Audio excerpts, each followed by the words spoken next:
고졸한국사. 자, 20강입니다. 야, 앞에 숫자가 바뀌었어요. 20강이에요. 여기까지 오시느라고 수고가 많으셨습니다. 이제 한 반하고 조금 더 남았네요. 그래도 끝까지 힘내서 열심히 할 수 있기를 좀 바라볼게요. 이번에는 단원은요, 2단원이에요.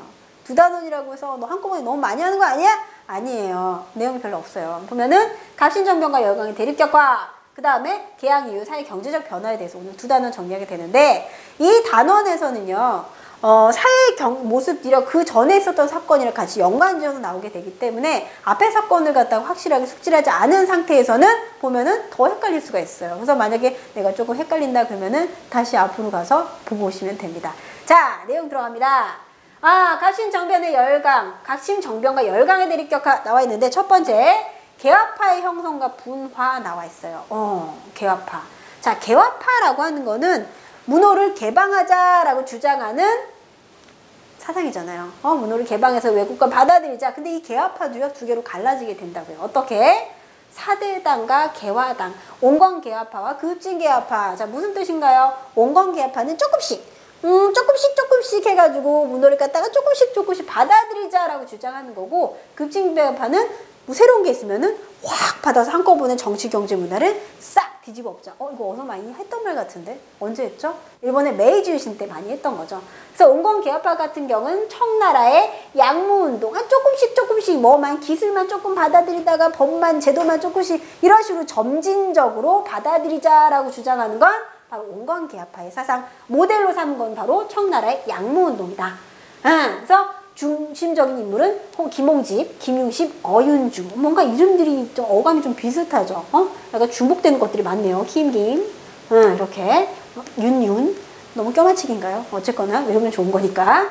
자, 그 다음에 급진개화파. 급진개화파는 일본의 메이지 유신을 모델로 급진적으로 그냥 한꺼번에 정치, 경제, 사회, 문화를 어느 날 아침에 탁 바꿔버린 메이지 유신을 모델로 개혁을 추구했다. 자, 그런데 청의 내정관석과 정부의 친청정책, 이거 발음 굉장히 세죠? 친청정책, 이것을 비판하면서 김옥균, 박영효, 홍영시, 서강범, 요 네 사람, 급진개화파네요. 급진개화파.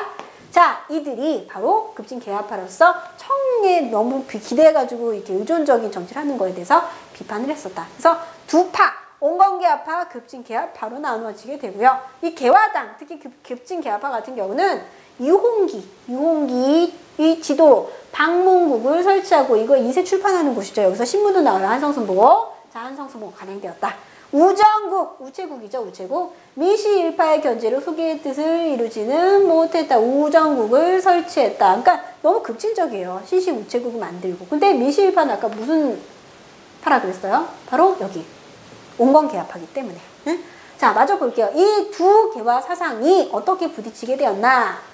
네, 갑신정변의 발생과 그 영향 이렇게 나와 있는데, 이 개화파가 두 개로 나눠져 있잖아요. 온건개화파와 급진개화파. 그런데 이 급진개화파들이 너무 조금씩 개화 정책을 너무 조금씩 점진적으로 추진하는 이 온건개화파한테 불만을 품고 있는 상황이고, 온건개화파 같은 경우는 아니 일본에 기대가지고 뭘 좀 어떻게 해보려고 하는 개화당 이 급진개화파 파들이 굉장히 싫었던 거죠. 그래서 막 서로 간에 이런 갈등 양상이 어떤 행사를 중심으로 해가지고 불거지게 되더라. 이 행사를 이 행사 때문에 일어난 건 아니고, 이 행사를 계기로 해가지고 사건을 갖다가 도모하게 된 거죠. 누가? 급진개화파들이. 급진개화파 인사들이 일본으로부터 지원을 약속받았는데 사실 일본이 약속을 안 지켜요. 그래서 이 급진개화파 인사들이 중심이 돼서 우정국, 개국, 축하영, 시식 우체국이 열리는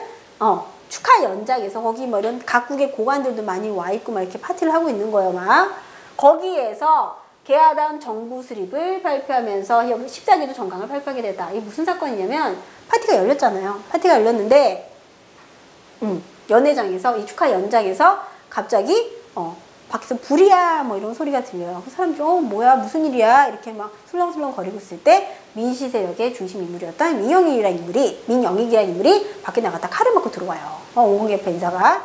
그래서 막 쓰러지면서 그러니까 막 이 축하 연장이 막 아수라장이 된 거죠. 엉망진창. 아수라장이 되니까 이런 혼란스러운 상황을 고종한테, 이 당시 왕이었던 옹건개혁파 친청에 의지되어 있던 이 고종에게 뭐라고 보고하냐면은 청군대가 반란을 일으켰다고 보고를 하게 되고요.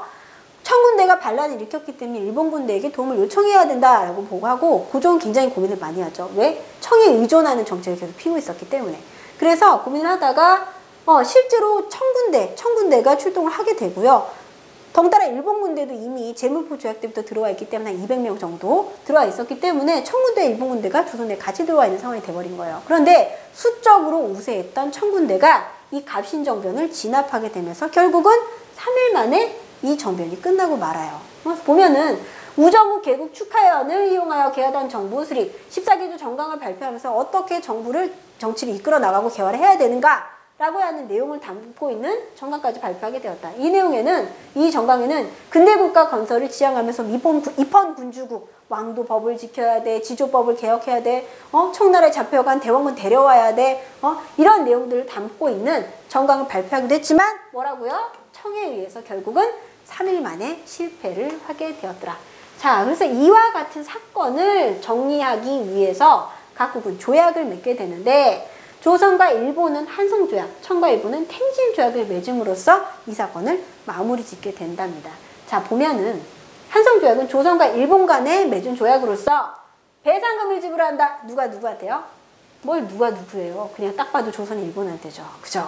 이렇게 배상금을 지불하고 공사가 신축비를 우리가 부담하는, 맨날 이런 상황이죠. 그리고 텐신조약은 뭐냐면은 청과 일본이 맺은 조약으로서 양 국군이 동시에 철수, 조선 내에 들어와 있던 군대들이 다 나가는 걸로, 그리고 조선에 들어올 일이 있을 때는 서로 통보해 주기로. 아니 왜 조선에 들어오는데 자기들끼리 약속을 하나요? 그래서 일본이 이 사건을 계기로 조선의 파병권을, 군대를 보낼 수 있는 권리를 획득하게 됐다는 얘기죠. 자, 그러면 이 갑신정변은 왜 실패했을까요? 청나라가 수적으로 우세한 군대를 앞세워서 무력으로 간섭을 했고, 개화당 정부에 대한 국민적인 지지가 부족했다. 왜냐하면 개화당이라고 하는 이 파는 누구에 의존한다고요? 일본. 일본에 기대고 일본을 모델로 삼고 있기 때문에 국민적으로 조금 반감을 살 수밖에 없는. 게다가 정치변에서는 중국에 대한 사대관계를 청산하다, 입헌군주제를 시도한다, 문벌을 폐지하고 인민평등권을 확립한다. 굉장히 좋은 내용이 많았음에도 국민들에게 진정으로 필요했던 토지개혁이라든가 이런 내용은 안 들어가 있어요. 그렇기 때문에 너무 이걸 주도했던 세력들이 백성들의 삶이랑 좀 동떨어진 지배층, 지도계층, 그 도련님들이에요, 도련님들. 그런 사람들이 주도하다 보니까 약간 부족한 감이 있었고, 어쨌거나 3일 만에 실패하게 되면서 우리는 이 사건을 3.1초나라고 하죠. 그래서 갑신정변 같은 경우는 급진개혁파의 어떤 굉장히 액티브한 그런 액션이라고 볼 수가 있겠습니다. 자, 이와 같은 사건 때문에, 지금 갑신정변이라는 사건 때문에 조선을 두고서 청나라와 일본이 계속 대립구도를 만들게 되고, 이와 같은 정치적 내정 간섭에 대한 대립구도는 경제로까지 이어지게 돼요. 자, 경제 보도록 할게요. 1880년대 중반 국내 정세 변화, 청의 영향력은 이모군란과 갑신정변에서 군사 개입을 통해서 점점점 내정 간섭이 심해지고 있는 상황이고, 러시아는 러시아대로 조러, 수호, 통상조약을 독자적으로 체결하고, 이거 조러, 비밀협약 이런 거 왜 맺냐면요, 일본을 견제하기 위해서, 조선이 일본을 견제하기 위해서 일본 견제 할 목적으로 러시아랑 비밀리에 계속 이렇게 조약을 맺게 되죠. 그리고 조러 비밀협약 같은 경우는 청나라를 견제하기 위해서. 근데 뭐 실패하게 되었다 이렇게 나와 있는데, 결국은 외세를 견제할 목적으로 러시아와 독자적으로 조약을 체결했다. 그 다음에 거문도 사건, 거문도 러시아를 견제할 목적으로. 맨날 견제만 해요. 그죠? 자, 러시아를 견제하기 위해서 우리나라의 거문도 어디 있는 거냐 하면 여기 있어요. 제주도가 아니에요. 여기 있어요. 조금. 자, 보시면 러시아가 남쪽으로 자꾸 내려오니까는 이 러시아의 남하를 견제하기 위해서 영국이 우리나라 거문도를 불법으로 점거하는 사건이 거문도 사건이에요. 그래서 마치 우리나라의 거문도를 갖다가, 우리가 살고 있는 우리 땅을 갖다가 자기네들이 군대를 출병시켜서 돌아와서 이름도 마음대로 바꿔버려요. 해밀턴 항이라고 이름도 바꿔버려요. 이렇게 바꿔서 군대를 주둔시켰던 바로 그런 사건, 그 사건은 거문도 사건이라고 하죠. 그러니까는 이제 러시아는 계속 남하하고 청나라도 들어오려고 하고 일본도 들어오려고 하고 저기 서양에서 영국까지 들어오려고 하니까 조선은 정말 너무 핫 이슈인 거예요. 인기가 폭발인 거죠. 그래서 이 거문도 사건 이후에는 한반도를 둘러싼 열강의 대립이 너무 격화되자 독일의 부영사 보들러, 유길준 같은 사람들이 조선을 중립국론이라고 하죠. 중립국론, 여기. 조선을 중립국으로 해야 된다라는 의견이 제기가 됐지만 시행되지는 않아요. 그러면서 1880년대의 국제정세는 계속 조선을 가지고서 주변의 국가들이 막 이렇게 서로 그냥 가지려고 막 앙탈을 부리고 막 이렇게 괴롭히고 그러고 있는 상황이 되는 거예요. 80년대에. 자, 그 상황 속에서 가장 이 조선 내에 많이 들어와가지고 경쟁 구도를 만들었던 청나라와 일본 같은 경우는 자, 그래서 경제 침탈 부분. 자, 제목을 딱 보시면 개항 이후에 경제사회가 변했다. 내용이요. 열강의 경제 침탈이 심화되는. 제일 먼저 나오는 국가 어디예요? 일본이 일바로 들어와 있네요. 일본 상인의 특권. 치외법권. 치외법권 좋죠. 아무리 우리나라 들어서 나쁜 짓 해도 잡혀가지 않아요. 그 다음 두 번째는 무관세. 세금도 안 내요. 세 번째는 우리나라 들어와서 돈 안 받고 환전 안 해도 일본 화폐 무조건 사용할 수 있고요. 그 다음에 네 번째. 우리나라 농산물을 무제한으로 사갈 수가 있다. 너무 좋은 거 아니에요? 너무 좋아요. 일본 상인들의 특권은 너무 좋아요. 그래서 이런 특권을 가지고 있었기 때문에 개항 초기, 그러니까 1883년도 이전에는 일본 상인이 거의 무역을 독점하고 있었다. 조선과의 무역을 독점하고 있었다. 그리고 거류지 무역이라 그래서 개항장에서 신리까지밖에 들어올 수가 없어요. 이거는 다시 말해서 무슨 말이냐면은 우리나라가 한반도가 이렇게 있어요. 한반도가 있으면은 항구를 갖다 개방을 했어요. 뭐 부산이라든가 뭐 인천이라든가 원산 개항했어요. 그러면은 일본 상인들은 신리라고 했으니까 요만큼까지밖에 못 들어오는 거예요. 선생님이 동그란 친 거까지밖에 못 들어와요. 그래서 일본 물건인 요 안에서만 계속 왔다 갔다 하게 되는 거고, 그럼 내륙에서 이 일본 물건들을 사기 위해서는 누가 내륙까지 운반을 해줘야 된다는 얘기죠. 여기까지. 그 물건이 필요할 때마다 운반을 해줘야 돼요. 그래서 이 운반하는 상인들, 운반해서 먹고 사는 상인들, 바로 조선 상인들이 되겠죠. 일본 상인들 못 들어오니까. 그래서 이 조선 상인들을 매개로 해서 무역 활동을 전개하게 되고요. 이 당시에는 조선 상인들이 요 거리주 무역할 때 조선 상인들이 굉장히 많은 부를 축적하게 돼요. 아주 잠깐이지만. 그 다음에 수출품 품목. 일본의 영국산 면제품을 판매하겠다. 일본이 영국으로부터 면직을 갖다 사가지고 우리한테 팔아먹는 거예요. 중개무역이죠. 중개무역. 국내 수공업자들이 타격을 입게 되고 일본이 국내에 소가죽, 쌀, 콩 등을 대량으로 구매해가면서 결국 우리는 국내 식량이 부족하게 되는 결과를 낳게 되었다. 자, 무슨 말이에요? 일본이 영국으로부터 면직물을 막 사들여요. 그래서 우리나라 국내에 들어와서 막 팔고 있는 거야, 지금. 그래서 국내에서 옷감을 짜는 수공업자들은 큰 타격을 입게 되었고, 일본이 우리나라에 소, 가죽이나 쌀, 콩 이런 것들 다 사가 버려요. 그럼 우리 뭐 먹어요? 얘네들 아까 뭐라고 그랬어요? 무제한, 양곡의 무제한이라고 했으니까 이런 것들은 사가고 싶은 만큼 사갈 수 있어요. 우리가 모자라도 얘네는 그런 걸 상관없이 사갈 수 있다는 얘기예요. 이렇게 되다 보니까는 국내 식량, 먹거리가 없어지게 되는, 하지만 계속 팔을 수밖에 없는 그런 결과를 초래하게 되었다. 자, 다음 거 볼게요. 조청상민 수륙무역 장정 체결 이후 자, 조청상민 수륙무역 장정 같은 경우는 언제 맺어지게 된 거예요? 기억을 더듬어서 보시면은 이모군란 때 맺었죠. 이모군란 때. 이모군란 때 맺게 되는데 외국산 내 내륙 진출이 허용이 되면서 아까 뭐라 그랬어요? 보시면 일본 사람들은 어디까지? 개항장에서 신리까지밖에 못 들어와요. 근데 청상인들은 어디까지 들어가요? 내륙까지 들어올 수가 있게 되었다. 조청상민 수륙무역 장정 이후에, 1883년 이후에. 자, 그렇게 되니까 청나라와 일본의 상인들의 경쟁이 너무너무 심해지게 되고요. 조청상민 수륙무역 장정은 내륙 진출을 허용하게 되면서 치외법권도 인정하게 되면서 청나라 상인들의 어떤 이권이 조선 내에서 조금 더 높아지게 되는 거예요. 그러자 일본이 다시 조약을 맺는 거죠. 어떻게? 조일 통상장정. 83년판이죠. 이 조일 통상장정이 두 번 나와요. 1876년에 한 번 나오고 83년에 한 번 나오고 두 차례. 그러니까 이건 개정안이라고 보시면 되고요. 자, 여기에는 최혜국 대우가 규정되어 있고, 최혜국 대우. 우리는 82년 이전까지는 일본이랑 최혜국 대우를 맺지 않았어요. 그런데 82년도에 미국이랑 최혜국 대우를 맺고 난 이후에 일본이 막 질투를 하는 거죠. 미국이랑은 맺고 우리랑은 안 맺고 완전 삐집니다. 우리도 맺어야겠다. 아예 마음을 먹고 83년도에 체육대회가 들어간 조약을 다시 맺게 되는 거예요. 그 다음에 저율의 관세를 책정한다. 관세. 원래는 관세 안 내죠. 안 내던 관세를 왜 갑자기 내고 그런가요? 미국이 관세를 내거든요. 미국은 조미소 조약을 맺을 때, 조미소 통상 조약을 맺을 때 관세 협정을 맺었어요. 그러니까 세금을 내는 걸로. 그러니까는 자기들도 세금을 내는 걸로. 그리고 방공령, 곡식을 밖으로 나가는 거를 금지하는 명령을 내리는 거. 그러니까는 더 이상 무제한으로 유출이 아닌 거예요. 하지만 방공령을 내릴 때에는 한 달 전에 무조건 일본한테 얘기를 해주고서 얘기를 해야 되죠. 방공령을 내려야 된다는 거. 이거 같이 기억해 두세요. 자, 그래서 결국은 청나라 상인과 일본 상인군이 우리 조선에 들어와가지고 시장을 장악하기 위해서 막 싸우고 있는 상황이에요. 그래서 일본 상인이 조선 무역을 독점하게 되면서 청일 전쟁이 발발되게 되었다. 이거는 순서를 바꿔야 될 것 같아요. 청일 전쟁이 발발하게 되고 일본의 승리로 끝나게 되면서 결국 일본 상인이 조선의 무역을 독점하게 되었다. 이렇게 이해하는 게 맞겠네요.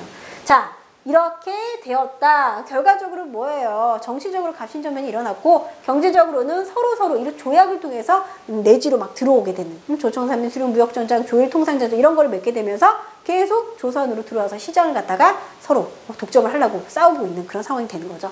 자, 열강의 경제 침탈. 그러면 우리가 이렇게 당하고만 있었나? 그렇지 않습니다. 보면은 열강의 경제 침탈에 따른 조선의 대응 그러면서 70년대에는 거류지 무역을 중개하면서 계획주 여각 등 일부 상인이 자본 축적에 성공했다. 우리 아까 거류지 무역 누구예요? 일본이랑 했죠.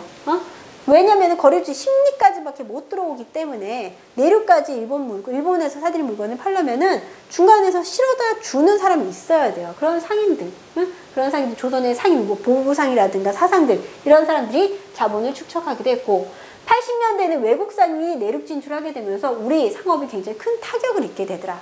왜냐면은 더 이상 실어 나를 이유가 없어요. 그냥 들어올 수 있기 때문에. 그 다음에 상업자본, 상회사와 객주회를 설립했다. 대동상해, 장통상해 같은 상회사나 동업조합, 객주회를 설립했다. 왜냐면 뭉쳐야 돼요. 일본은 국가적으로 이 상인 이 단체들이 막 와가지고 굉장히 좋은 상품을 싼 값에 팔아버리기 때문에 우리 상업이 흔들릴 수밖에 없는 상황인 거죠. 그 다음 해운회사. 정부가 기선을 구입했다. 광제호, 해룡원. 그리고 해운회사인 이운사를 설립해서 일본 상인에 계속 맞서게 되는 거예요. 왜냐면 워낙에 막대한 자금을 가지고서 계속 투입을 하니까 조선에. 자, 세국을 운반하고 화물 승객을 운송하는 역할을 하기도 했고, 동맹철시 문 닫아버리는 거죠. 시전 상인을 중심으로 외국 상인의 점포를 철수하라고 요구하면서 시위를 전개하면서 시장 문을 닫았다. 철시라고 하는 건 시장을 닫았다는 뜻이죠. 그 다음 유기공장. 유기제조업자들이 근대적 공장을 설립하면서 납청 유기제조공장. 유기제조 공장을 설립하기 약간 조금 더 발전된 양상의 이런 공장을 갖다가 만들어내기 시작했다는 뜻이죠. 스스로. 자, 그 다음에 우리가 곡식이 무제한으로 자꾸 유출이 되고 있었는데 84년도에 방공령을 내릴 수 있는 조항이 들어간 조일통상장적을 맺게 되잖아요. 근데 계속 일본이 무제한으로 자꾸만 가져가려고 하다 보니까 이런 함경도라든가 이런 지방에서 방공령을 내려버렸죠. 여기 나왔죠? 함경도, 황해도, 충청도 동지에서 지방간이 너무 먹거리가 없어져 버리니까는 우리는 다른 나라로 곡식이 유출되는 것을 금지한다 라고 하는 방공령을 선포해버려요. 그랬더니 일본이 조일통상장정 규정을 구실로, 야, 방공령 내릴 때는 한 달 전에 미리미리 통보해주기로 약속했잖아. 우리 니네 때문에 손해봤어. 그러면서 배상금을 요구하게 되는 거죠. 그리고 방공령 철회하라. 지금 이렇게 되기까지 상황에는요, 우리가 일본 상인들이 곡물 수매, 그러니까 곡물을 갖다 너무 많이 사가기 시작하는 거예요. 그러다 보니까 우리가 흉년으로 곡물도 부족한데 일본 애들이 너무 많이 사가 버리니까는 곡물 가격이 어떻게 돼요? 막 올라가게 되겠죠. 그러면은 더 사 먹을 수가 없게 돼요. 생활은 더 악화되고. 그래서 지방관들이 이와 같은 방공령을 내렸는데 일본은 조일통상장정 개정안을 구실로 해서 야, 미리미리 말했어야지 우리가 피해봤잖아. 그러면서 배상금을 요구를 하게 돼요. 그러면 정부의 입장에서는 백성들이 먹을 게 없어가지고 지방관이 이렇게 방공령을 내렸을 때에는, 그리고 그거에 대해서 다른 나라에서 배상금을 요구를 할 때는 정부는 어떻게 대응해야지 맞는 거예요? 그래서 일본한테 우리가 막 요구를 해야 되는 거죠. 뭐라고? 이건 니네가 잘못하니까 오히려 니네가 배상금 지불해야 되는데 왜 이렇게 많이 사가서 우리를 못 먹게 했어? 오히려 이렇게 큰 소리를 쳐야 되는데 정부가 어떻게 하냐면은 일본에다가 배상금을 지불하고 방공령을 철회해버려요. 그러면은 백성들이 정부를 믿을 수가 있을까요? 없을까요? 없죠? 없기 때문에 이 방공령이라고 하는 사건으로 인해서 이 당시에 유행했던 종교, 동학이 확산되는 계기가 되었다. 동학 확산의 계기. 믿을 게 없어요. 응? 아무도 나를 지켜주지 않아. 믿을 게 없기 때문에. 자, 그 다음에 어장친탈. 조선 연해에서 청과 일본 어민들의 불법적인 어업 활동으로 어민들이 정부에 청원서를 제출하는 등 이 친탈에 계속 막 욕을 하면서 뭐라고 요구하냐면은 이거 좀 잡아달라고. 이거 자꾸 들어와가지고 말 그대로 해적질이에요. 도둑질이에요. 하니까는 좀 요청을 했는데 뭐 거의 들어줄 수 있는 게 없죠. 왜? 우리가 약하니까. 정부 약하니까. 자, 이와 같은 모습을 나타내게 되었다. 그래서 우리는 계속 일본과 청에 의해서 계속 여러 산업에서 침탈을 당하고 있는 상황들이었는데 그거에 대해서 정부도 그렇고 여러 가지 뭐 상해사라든가 이런 것들이 만들어지기는 사실이지만 이렇다하게 완전히 이 청과 일본의 경제적 침투를 갖다 막아낼 수는 없었다는 거. 자, 관련 문제 풀어볼게요. 다음에서 국내 상업자본 형성을 위해 설립된 것을 옳지 않은 것은 자, 대동상해, 장통상해. 이거 뭐예요? 상해사죠. 상해사. 그 다음에 이운사 같은 경우는 해운회사. 그래서 국내 상업자본을 형성하기 위해서 설립된 회사가 맞고요. 동양척식 주식회사는 식민지를 수탈하기 위해서 일제가 세운 회사죠. 동양척식 주식회사. 그렇기 때문에 옳지 않은 것은 4번이 되겠습니다. 그래서 7번은 답 4번이고요. 여기까지 우리 사회경제 모습까지 갑신정변부터 사회경제 변화 모습까지 쭉 정리해서 봤는데 다 연결돼서, 그러니까 근현대사는 전부 다 원인과 결과 다 연결이 돼 있어요. 그래서 중간중간에 선생님이 뭐 방공령이라든가 그것 때문에 동학이 확산되었다라고 했으면은 그것도 같이 필기해 두시고 다음 강의에 또 나오게 돼요. 그러니까는 머릿속에 기억을 하고 계셔야 된답니다. 자, 어쨌거나 여기까지 보시느라 수고하셨고요. 다음 강의에서는 또 다시 일본과의 청과의 전쟁, 우리가 일본과 청이 어떻게 대립했는지 그 얘기에 대해서 또 자세하게 얘기를 해보도록 할게요. 자, 수고하셨습니다. 감사합니다.